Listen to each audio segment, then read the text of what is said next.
nandito pa rin kami sa Puldon.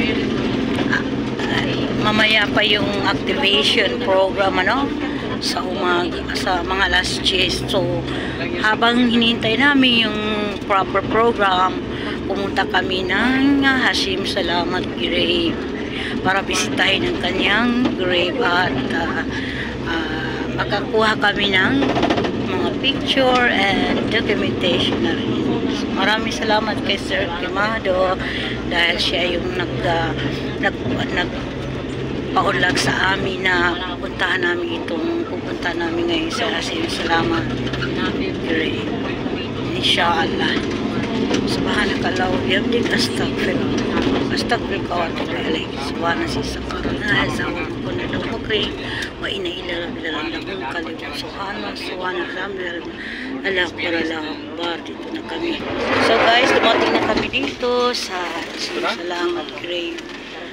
Minutes lang pala, no? Malapit lang pala dito ang Hashim Salamat.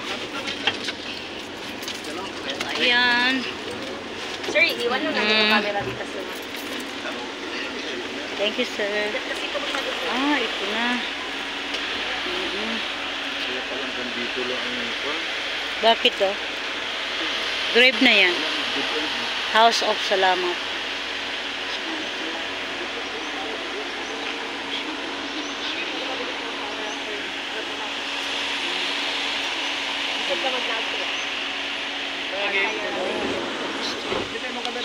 Dili ko kayo mga tayo.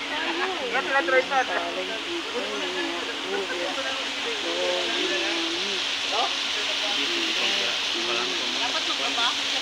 Inom biya tubig yan. Oo. Spring yan. Spring, no? Oo, mainom yan. Dito sila na tubig. Ay, oo, tama din.